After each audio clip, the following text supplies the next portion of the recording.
Hello everyone, welcome back to physics HQ. This is professor Sandeep और आज हम लोग बात करने वाले हैं what are the very important topics, basic and important topics that you should not miss out while studying physics.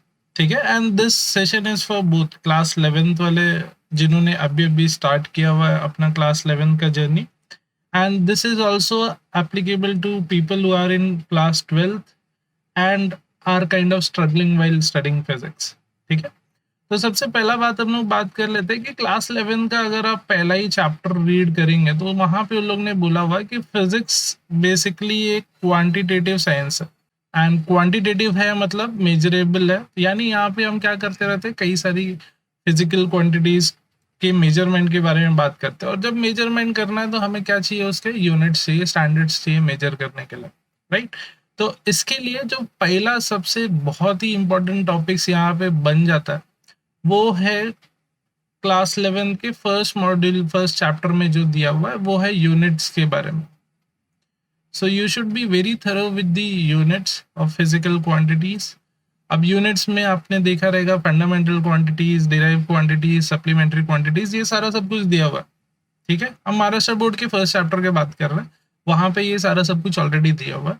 And along with this जो second important चीज जो बार बार हर एक चैप्टर में आता है जब भी हम नया कोई फिजिकल क्वांटिटी पढ़ते हैं, ठीक है, जैसे इलेक्ट्रिक फील्ड पढ़ा या मैग्नेटिक फील्ड के बारे में पढ़ा या मैग्नेटाइजिंग फील्ड के बारे में पढ़ा, तो जब भी हम कोई नया फिजिकल क्वांटिटी के बारे में पढ़ते हैं तो यूनिट्स के साथ साथ वो लोग और एक चीज मेंशन करते हैं, एंड दैट इज यूनिट्स के साथ साथ डायमेंशंस आल्सो, जो एलएमटी के टर्म्स में हम डिनोट करते हैं। बाकी भी टर्म्स आ सकते हैं इन केस रिक्वायर्ड। तो जो हमारा क्लास 11 का पहला मॉड्यूल है, पहला चैप्टर है, उसमें से आपको यूनिट्स आने चाहिए और उनके डायमेंशंस लिखने आना चाहिए। तो ये कॉन्सेप्ट आपको तभी क्लियर होगा जब आपने चैप्टर 1 अच्छे से पढ़ा हुआ। सी द थिंग इज कि सब बोलते हैं कि मैंने देखा है, पढ़ा है, बट मे बी उन्होंने पढ़ा है बट इतना अच्छे से नहीं पढ़ा, और पढ़ा भी है तो there is this need to recall it every time जब हम नया टॉपिक पढ़ना स्टार्ट कर रहे हैं। एक बार आप क्विकली उसको गो थ्रू कर लो, एक बार वो बहुत अच्छे से मन में बैठ जाएगा दिमाग में, उसके बाद में हमको कभी दिक्कत नहीं आने वाली। तो ये पूरा जो टॉपिक है ये आपको कहाँ से मिल जाएगा, ये आपको चैप्टर 1 में मिल, और भी बहुत सारे टॉपिक्स है उसमें कि लेंथ कैसे मेजर होता है, टाइम कैसे मेजर करते हैं एंड सो ऑन, बट वो आपका क्लास 11 का एग्जाम के लिए ही लिमिटेड है, बोर्ड्स का मैं बात कर रहा हूँ। ठीक है, बाकी 12th में कहीं पे वो आता तो है नहीं। तो ये वाला पार्ट है जो आपको बहुत अच्छे से पढ़ना है, रिवाइज करना है। ठीक है, एंड 2-3 रिवीजन के बाद तो काफी अच्छे से सेटल हो जाता है, इन समझ में आ जाता है। अब डायमेंशंस में भी उन्होंने डायमेंशनल एनालिसिस, उसके इंपॉर्टेंस वगैरह सब बताया है, बट वो सारा सब कुछ वंस अगेन बहुत ज्यादा यूज में नहीं आता। ठीक है, सेकेंड सबसे इंपॉर्टेंट चीज है कि जो भी ये फिजिकल क्वांटिटीज हम पढ़ते हैं, या तो वो क्या होता है, वेक्टर्स होता है या तो स्केलर्स होता है। सो सेकेंड चैप्टर में हमको वेक्टर स्केलर्स के बारे में बहुत अच्छे से एक्सप्लेन किया हुआ है, बेसिक्स एकदम। ठीक है, वन सेकेंड क्लास 11 के चैप्टर 2 की बात कर रहा हूँ मैं। ठीक है, तो वहां पे वेक्टर्स आपको अच्छे से पढ़ना है, वेक्टर्स के cross product, dot product, unit vectors क्या होता है एंड सो ऑन, ये सारी चीजें पढ़ना बहुत जरूरी है। And along with this calculus भी हमें आना चाहिए थोड़ा बहुत। कैलकुलस में बेसिकली दो चीज आ जाता है, डेरिवेटिव्स और इंटीग्रेशन आ जाता है।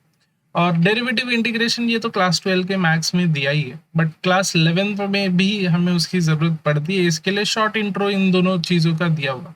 तो ये चैप्टर 2 का नाम ही है मैथमेटिकल मेथड्स, जिसमें ये वेक्टर्स और कैलकुलस ये दो चीजें हैं। ये दोनों अगर हमको नहीं आता है तो प्रॉब्लम ये है कि आप कोई फिजिकल क्वांटिटीज के यूनिट्स डायमेंशन नहीं बता सकते। दूसरा चीज है कि कोई भी डेफिनेशन स्टेटमेंट लॉ दिया हुआ है तो वो वेक्टर्स उसमें कई बार आ जाता है, और डेरिवेशंस भी होगा तो बिना वेक्टर्स और कैलकुलस के वो सॉल्व नहीं होता। मेजॉरिटी डेरिवेशंस में आप वेक्टर्स और कैलकुलस का यूज पाएंगे। ठीक है, इवन फ्रॉम क्लास 11। ठीक है, एंड अगर आपको फिजिक्स कहीं ना कहीं डिफिकल्ट लग रहा है, this is for class 12 also, कि अगर आपको नहीं समझ में आ रहा है डेरिवेशन ऐसा क्यों हुआ, कैसे हुआ, and how to recall it, how to remember it, तो उसका सिंपल सा रीजन यही है कि आपका वेक्टर्स अभी भी क्लियर नहीं है, या आपका कैलकुलस में अभी भी अंडरस्टैंडिंग थोड़ा सा कम है। एंड अगर आप इनको रिवाइज करते रहेंगे 10-15 डेज में, देन इन दैट केस आपका जो अंडरस्टैंडिंग है फिजिक्स का वो काफी अच्छा हो जाएगा। एटलीस्ट आपको स्टेटमेंट लॉस से बेस्ड इक्वेशंस, फॉर्मूलाज और डेरिवेशंस लिखना काफ़ी आसान हो जाएगा। तो ये सबसे इम्पोर्टेंट चीज़ है जो आपको याद रखना है, जो हमारे चैप्टर 1 और चैप्टर 2 में ऑलरेडी बहुत ही बढ़िया तरीके से दिया हुआ। अगर आप उसको अच्छे से ऑब्जर्व करते, आपका फिज़िक्स का अंडरस्टैंडिंग डेफ़िनेटली बहुत अच्छा हो जाएगा। कई लोग सोचते हैं कि चैप्टर 1, चैप्टर 2 11th के हिसाब से पढ़ते और ले दे के कुछ छोटे-मोटे क्वेश्चन्स आते हैं एग्ज़ाम में, तो उतना ज़्यादा अच्छे से नहीं करते। इसके लिए मैं एम्फेसिस डाल रहा हूँ कि आप इसको अच्छे से गो थ्रू करें और ये आपके लिए काफ़ी अच्छा रिज़ल्ट प्रोड्यूस करेगा। एंड लास्टली फिज़िक्स में जब आपने स्टेटमेंट लॉज़, डेरिवेशंस कर लिया, तो उनके ऊपर बेस्ड हम लोग को न्यूमेरिकल्स भी आता है। तो थियरी वाला पार्ट के बाद न्यूमेरिकल्स वो टॉपिक पे करना बहुत ज़रूरी है। तो न्यूमेरिकल्स जैसे आप करते हो, आपको जो अंडरस्टैंडिंग होता है वेरिएबल्स का, कॉन्सेप्ट्स का, जो भी हमने यहाँ पे फिजिकल क्वांटिटीज पढ़ा हुआ है, वो काफ़ी अच्छा हो जाता है और क्लियर इंसाइट मिलता है कि हम किस चीज़ के बारे में बात कर रहे हैं और प्रैक्टिकली वो कैसे कनेक्टेड है ना? तो कोई भी फिजिक्स का चैप्टर आप कर रहे हैं तो प्लीज़ अंडरस्टैंड कि थियरी पढ़ने के बाद उसके न्यूमेरिकल्स भी करते जाएं, या थियरी पढ़ते-पढ़ते ही उसके न्यूमेरिकल्स करते रहे, ताकि उसकी जो अंडरस्टैंडिंग है वो बहुत अच्छी मिल जाए आपको।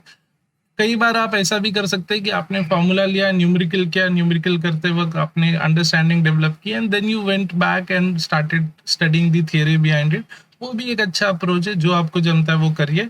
But these 2 things go hand in hand, मतलब थियरी और न्यूमेरिकल साथ में ही करेंगे तो ही आपके लिए काफ़ी ईज़ी हो जाएगा। सो न्यूमेरिकल कैसे करना है, न्यूमेरिकल्स के लिए लॉग लगते हैं, तो लॉग के लिए हमने सेपरेट वीडियो बनाया कि आप लॉग कैसे यूज़ कर सकते हो सॉल्व करने के लिए जल्दी-जल्दी, है ना?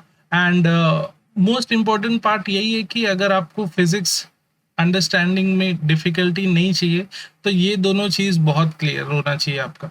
वेक्टर्स एंड कैलकुलस जो चैप्टर 2 में दिया हुआ है, क्लास 11 की बुक में, और यूनिट्स के बारे में और डिमेंशंस का अंडरस्टैंडिंग जो चैप्टर 1 में दिया हुआ है।